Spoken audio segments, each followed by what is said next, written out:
Kristus Yesus, anak-Mu yang tunggal. Anugerah-Mu sangat amat besar dalam kehidupan kami dari perjalanan hidup kami. Terpujilah Engkau Allah gunung batu kami. Terima kasih Tuhan Yesus. Bapa, saat ini Tuhan, kami mau dengarkan firman yang hidup, firman yang berkuasa. Hamba-Mu yang sudah tua ini Tuhan, datang di hadapan hadirat-Mu. Kuduskan, sucikan, sehatkan hamba oleh kuasa nama Yesus, darah Yesus. Hikmat dari Allah mengalir atas kami. Semua kami umat-Mu yang mendengarkan firman Allah, berikan kami telinga seorang murid. Roh Kudus bekerja di tempat ini. Segala roh yang bukan berasal dari Bapa Sorgawi keluar dari tempat ini. Kami bebaskan roh Allah, Roh Kudus ada di tempat ini untuk mengurapi, memberkati setiap kami. Terpujilah Engkau Allah gunung batu kami. Dalam Kristus kami berdoa, haleluya, amin. Salam Bapak Ibu.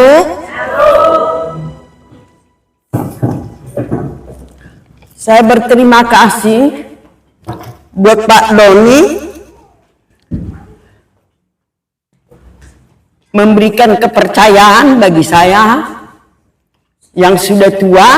Sebelum saya bagi firman, tadi malam saya sakit, gak bisa bergerak tubuh saya.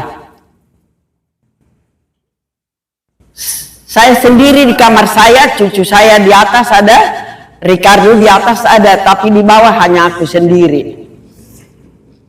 Terus sudah kedua kali tadi malam gak bisa bergerak, kaki saya bermasalah.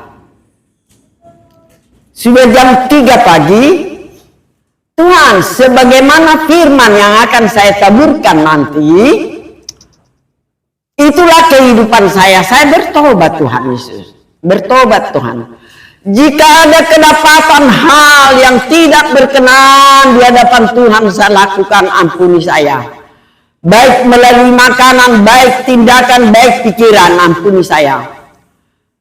Tuhan, Gembala kami Pak Doni memberikan kepercayaan bagi saya membawa firman. Engkau tidak pernah permalukan orang yang beriman, yang percaya padamu. Berikan saya 1 jam aja tidur Tuhan. Saya bisa tidur 1 jam. Sudah saya bangun, karena tadi ya nggak bisa bergerak. Saya gerakkan kaki saya ke kamar mandi dengan pelan-pelan. Bisa. Bagi Tuhan tidak ada yang mustahil melakukan pertolongan bagi saya. Si iblis kalah. Saya akan bawa firman nanti di gereja. Saya bilang, demikianlah Tuhan memberikan kepada kita iman. Kita sangat penting di hadapan Tuhan. Percaya kita kepada kuasa-Nya. Amin Bapak Ibu. Saya akan bawa dari saya minta Ricardo ambil Yunus 1 ayat 1 sampai ayat 7, tapi kita bergantian membaca. Ayat 1.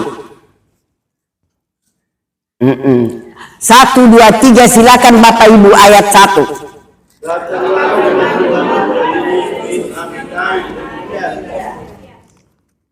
Bangunlah, pergilah ke Niniwe, kota yang besar itu. Berserulah terhadap mereka, karena kejahatannya telah sampai kepadaku.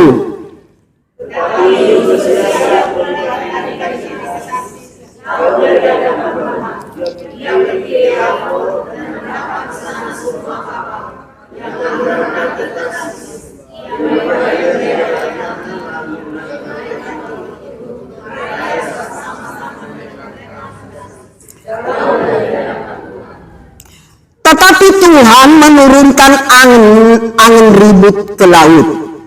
Lalu terjadilah badai besar, sehingga kapal itu hampir-hampir terpukul hancur.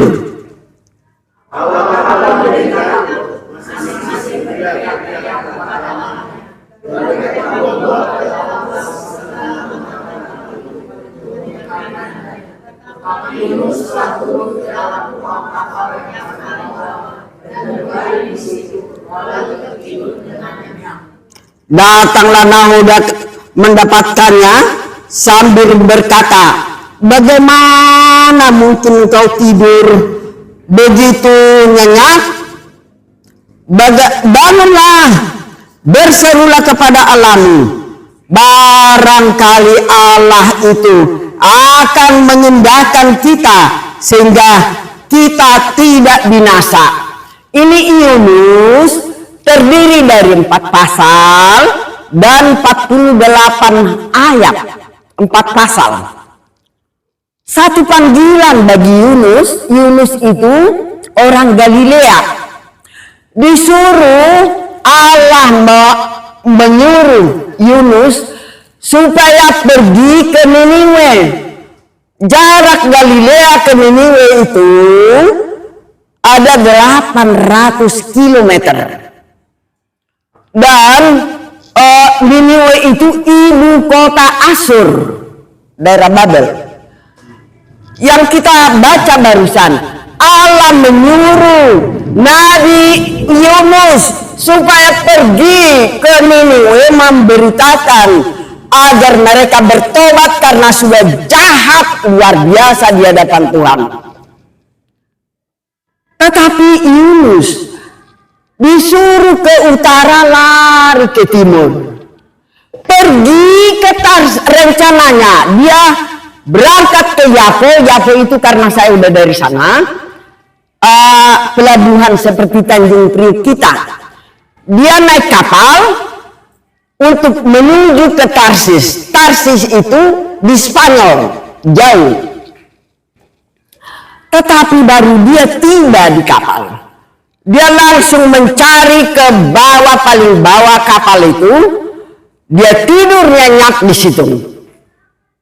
Sudah melanggar perintah Allah, sudah tidak mau taat kepada perintah Allah, masih bisa tidur nyenyak di bawah kapal.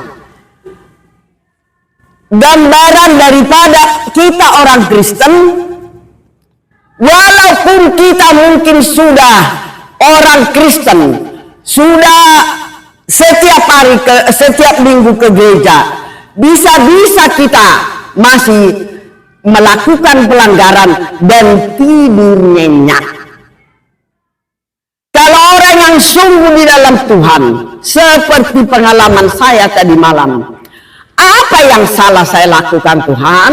Anak saya Ricardo ngasih sesuatu makanan kira-kira jam 3. Ini obat, makan. Saya makan. Apa karena itu saya sakit? Tapi entah karena apapun itu.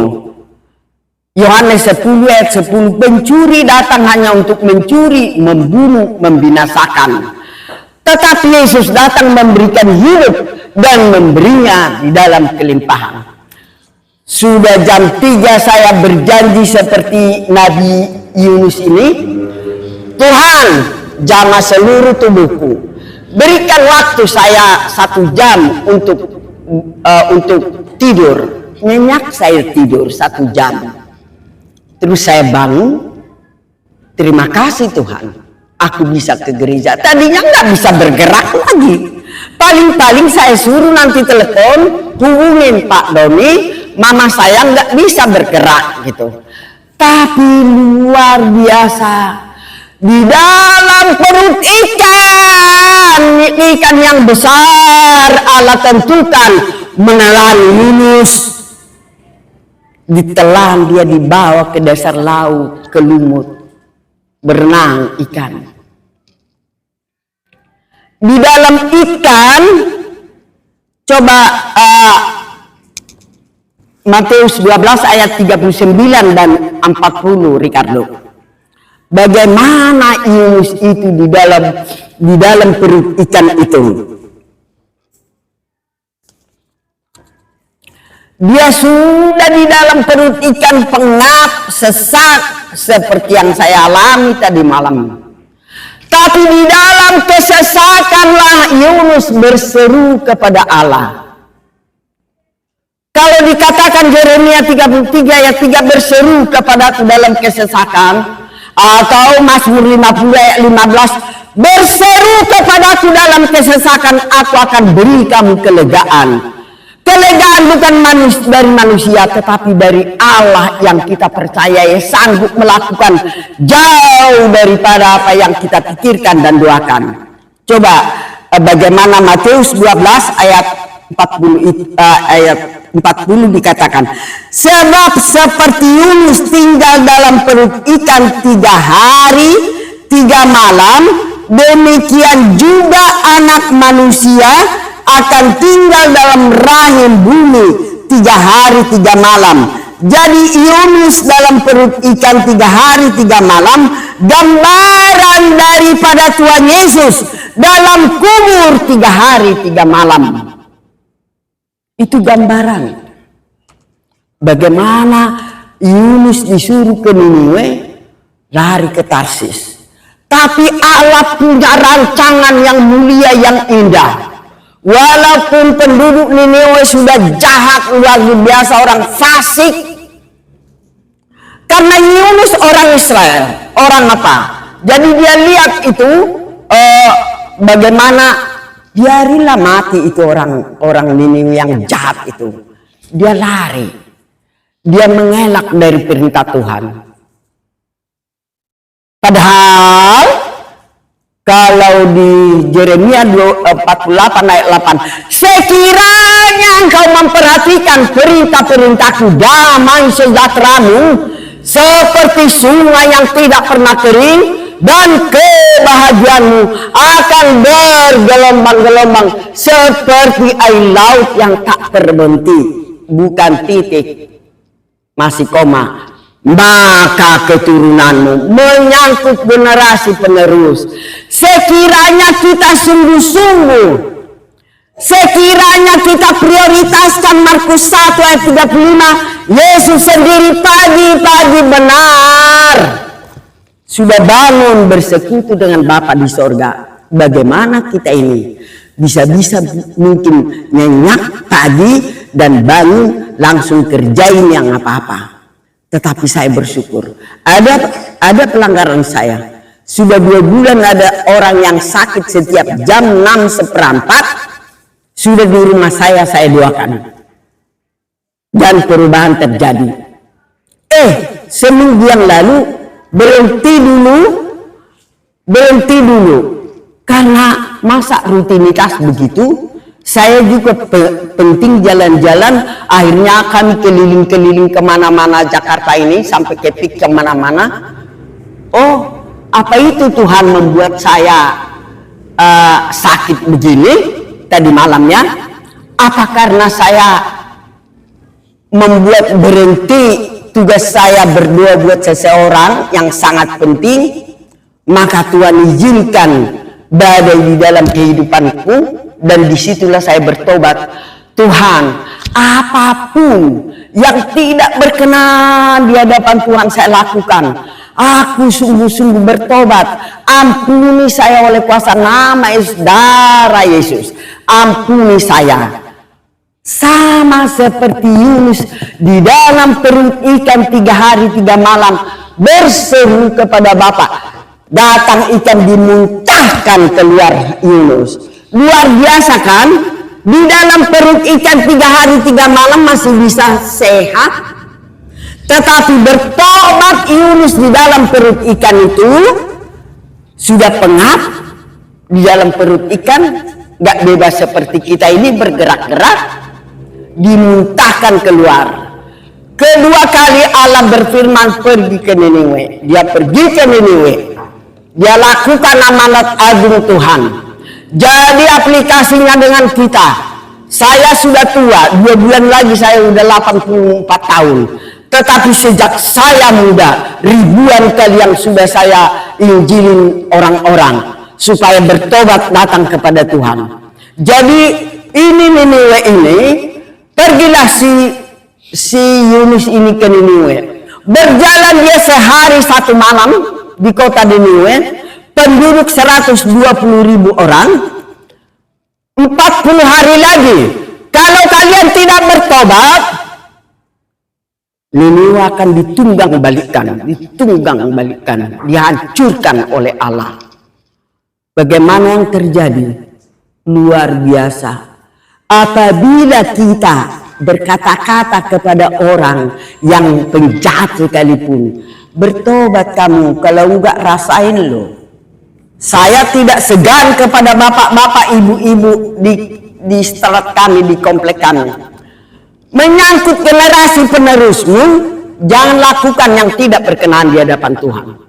Jadi si Yunus ini pergi ke Niniwe, sudah berjalan dia katakanlah amanat agung Tuhan. Itu tugas gereja ini, menginjili, memberitakan kabar baik kepada teman-teman, kepada keluarga. Itu kan Pak Doni ya. Jadi Yunus ini setelah pergi 40 hari lagi, kalau kalian tidak bertobat, akan dimusnahkan, dihancurkan, dibunuh, kalian semua mati. Yang terjadi apa? Semua bapak-bapak, ibu-ibu, anak-anak, Raja Niniwe turun dari singgasana berpakaian pakaian kabung. Mereka bertobat sungguh. Luar biasa. Tugas hamba Tuhan memberitakan kabar baik, memberitakan kebenaran supaya bertobat. Pilih kehidupan dan kematian. Memang kita bebas memilih. Saya pilih kehidupan, bergaul karib dengan Bapa di sorga. Sekiranya dipanggil saya pagi, siang, petang, sore, saya tidak ragu bersorak-sorai selama-lamanya bersama Yesus. Dan generasi saya, tugas saya. Dan saya lihat keturunan saya sudah banyak sekali. Mereka takut akan Tuhan. Mereka sangat hormat sama Tuhan. Ada salah satu kami kumpul di Bandung tahun yang lalu. Ada salah satu cucu saya namanya Daniel. Opung permisi, saya mau retreat. Padahal kalau gabung dengan keluarga kan enak-enak makan di hotel segala-gala. Dia pilih mau retreat. Saya ambil dompet saya, ini uang jajannya. Luar biasa kamu. Luar biasa. Dia pilih yang terbaik bagi dia. Jadi saya salut lihat orang-orang yang sungguh-sungguh di koridor yang Tuhan kehendaki. Apalagi bapak-bapak, ibu-ibu kita ini, tugas kita menjadi teladan bagi mereka. Sehingga mereka tidak ada yang melawan-melawan.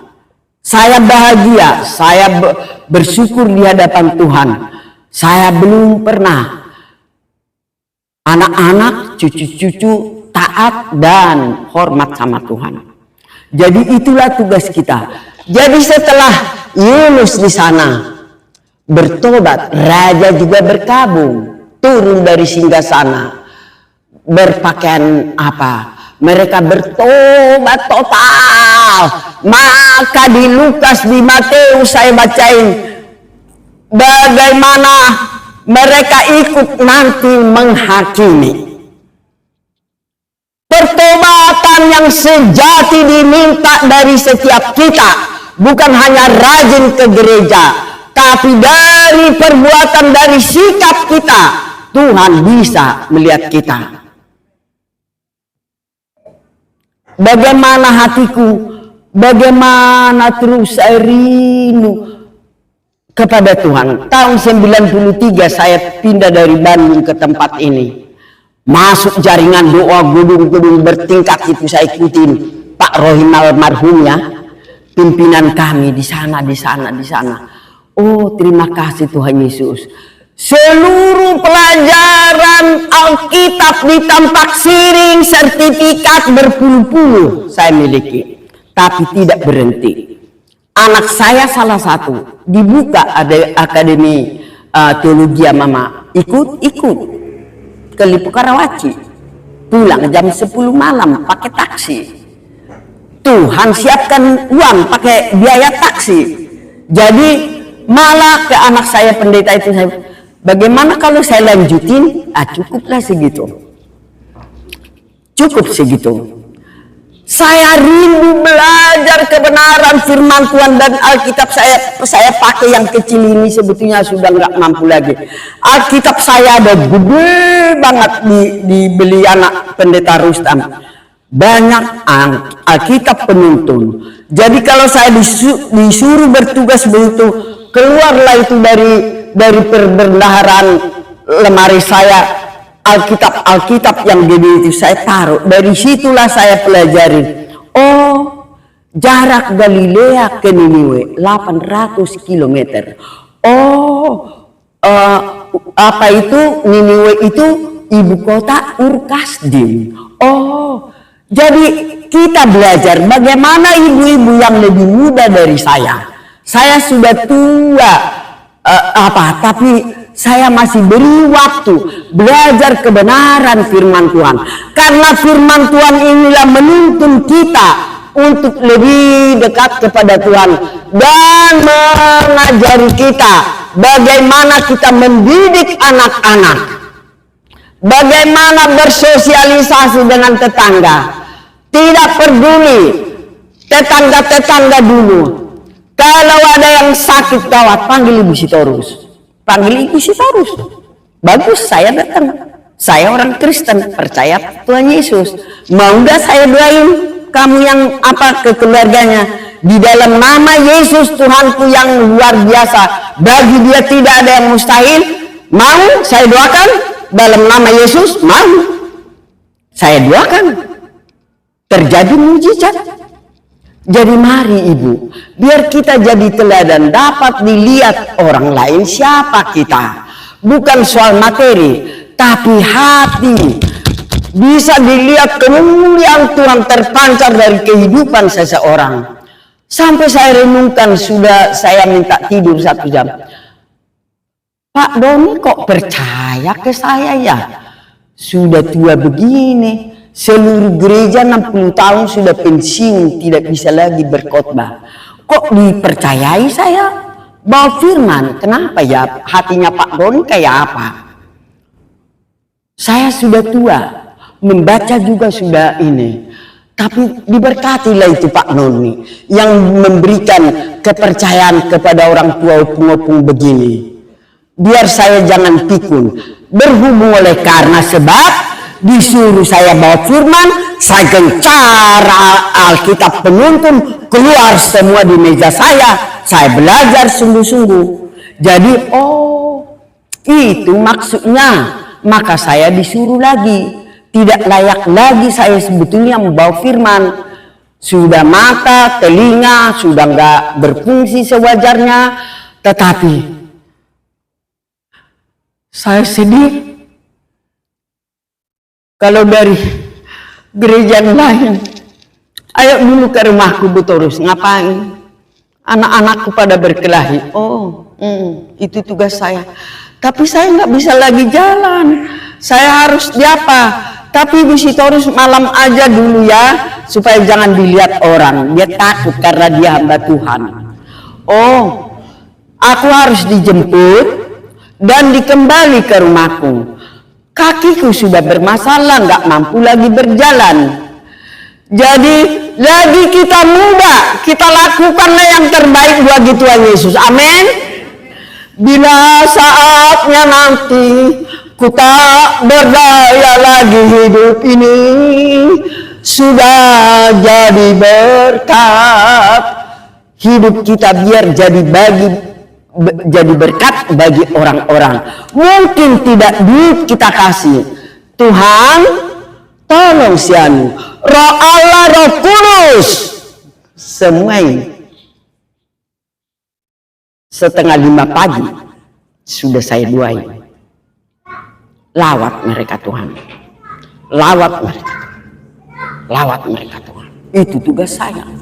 Jadi mari supaya kita, jadi Allah mengutus Yesus mati di Golgota 2000 tahun lalu untuk menyelamatkan kita orang berdosa. Yunus terpanggil walaupun dia menolak pertama, Tapi akhirnya dia lakukan amanat agung penginjilan ke Niniwe, bertobat penuh 120.000 orang penduduk Niniwe. Mari tugas kita, amanat agung, kita terpanggil untuk memberitakan firman Allah, kebenaran itu, supaya semakin banyak kita yang percaya kepada Tuhan Yesus. Dan tidak, Bapak Ibu, tidak rugi mengikut Tuhan Yesus. Ini bukan persoalan materi ya, kecil, gak ada apa-apanya kami, tapi damai sejahtera tidak dapat dibeli di mana-mana. Sukacita di dalam Tuhan Yesus tidak ada dijual di mall. Mari melalui firman Tuhan yang selalu saya akrab bergaul karib dengan Tuhan melalui firman-Nya, sehingga saya bisa damai sejahtera setiap saat sampai Tuhan Yesus memanggil saya. Saya bilang, entah dipanggil pagi siang, saya tidak ragu lagi bersama Yesus. Dikatakan Lukas 20, namaku sudah tercatat di buku kehidupan itu. Saya percaya itu, bahwa saya tidak ragu lagi. Dan generasi penerus, teman gereja, kita doakan supaya sungguh-sungguh berkenan di hadapan Tuhan hidup kita. Jadi saya bersyukur sekali, walaupun tidak sempurna. Kalau catatan saya apa sekali, Matius, ya, biarlah kita menjadi berkat bagi orang. Yunus semula menolak, tetapi sudah mengalami sengsara di dalam perut ikan. Dia lakukan amanat agung Tuhan, pergi penginjilan ke Niniwe, bertobat semua Niniwe. Biarlah kita juga, keluarga kita prioritaskan dulu supaya bertobat.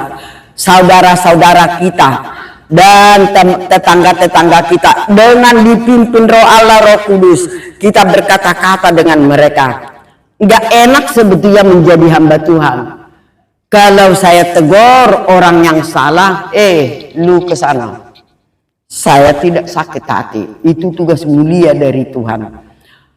Pilih kehidupan, pilih berkat dan kutuk. Bebas kita milih, tapi kita pilihlah bersama Tuhan Yesus. Seperti Yunus itu, walaupun tadinya mengelak, bisa tidur nyenyak di bawah kapal. Apa gambaran kita orang Kristen, ngaku Kristen, Kristen KTP, tidak pelaku firman. Mari kita supaya jadi pelaku firman, berkenan di hadapan Tuhan, disukai Tuhan. Dan bukan hanya itu, karena gak terbeli, dimanapun gak terbeli, anak-anak sampai cucu-cucu akrab semua saling mengasihi dan saling mendoakan. Terima kasih Tuhan Yesus. Jadi saya ingat, karena saya seksi kerohanian di komplek kami, saya lihat keluarga sana begini. Tolong Tuhan Yesus. Mari kita, supaya sungguh-sungguh kita pelaku firman-Nya. Kalau dikatakan 2 Tawari 7 ayat 14, dan umatku yang atasnya namaku disebut, merendahkan diri, berbalik dari jalan yang jahat, bertobat sungguh-sungguh, dan aku akan mendengarnya. Biarlah kita bertobat sungguh-sungguh seperti penduduk kota Niniwe yang besar itu. Bertobat, sungguh-sungguh kita bertobat. Terima kasih, kita berdoa. Terima kasih Tuhan. Terima kasih Tuhan Yesus. Hamba berdoa di dalam nama Yesus.